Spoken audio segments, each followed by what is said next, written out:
नमस्कार दोस्तों, मैं हरीश कौर फिर से आपकी सेवा में उपस्थित हुआ हूँ। दोस्तों, आज एक बेहद रोचक विषय में हम चर्चा करने जा रहे हैं। गौ माता, इसका हमारे जीवन में क्या महत्व है और गौ माता की सेवा करने से हमें क्या भौतिक सुख और लाभ की प्राप्ति होती है।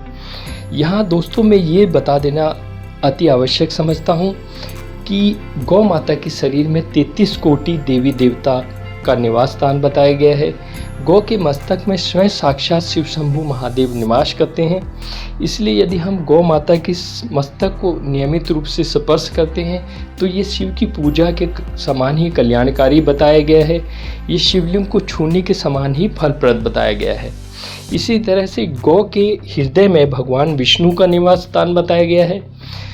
गौ मैया, विशेषकर श्याम वर्ण की गौ की यदि हम सेवा करते हैं, उनको ग्रास देते हैं, अन्न चारा प्रदान करते हैं, तो इससे हमें नारायण की कृपा प्राप्त होती है और वासुदेव श्री कृष्ण हम पर प्रसन्न होते हैं। इसी तरह गौ के पेट में परम पिता ब्रह्मदेव का निवास बताया गया है। यानी कि हम जो भी गौ को ग्रास, अन्न इत्यादि प्रदान करते हैं, उससे ब्रह्मदेव प्रसन्न होते हैं और हमारे घर में अन्न जल इत्यादि की कमी नहीं होती। इसी तरह क्योंकि भिन्न भिन्न 33 कोटि देवी देवता माता के शरीर में विद्यमान रहते हैं, इसलिए गौ को जगत माता बताया गया है। आप यदि गौ माता की नियमित रूप से सेवा करते हैं तो इससे आपकी ग्रह जनित बाधाएं दूर होती हैं। आपकी कुंडली में कई तरह की जो ग्रह जनित दोष चल रहे हैं, शनि की अंतरदशा, महादशा, साढ़े साती धैया इत्यादि चल रही है, वे निर्मूल हो जाती है यदि आप नियमित रूप से गौ की सेवा करते हैं। अब यहाँ मैं ये बता देना नितांत आवश्यक समझता हूँ कि वे देव जिनके हमें प्रत्यक्ष रूप से दर्शन होते हैं, यदि हम उनकी पूजा वंदना भक्ति करते हैं नियमित रूप से, तो हमें शीघ्र अति शीघ्र फल की प्राप्ति होती है। अब इसका तात्पर्य प्रत्यक्ष देव से है, सूर्य देव से, जिनके हमें प्रत्यक्ष रूप से दर्शन होते हैं।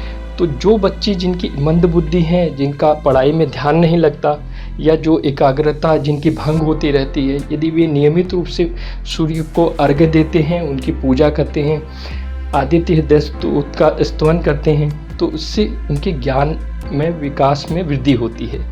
उसी तरह चंद्रमा जो है दूसरे प्रत्यक्ष देव माने गए हैं, जो शीतलता के कारक हैं।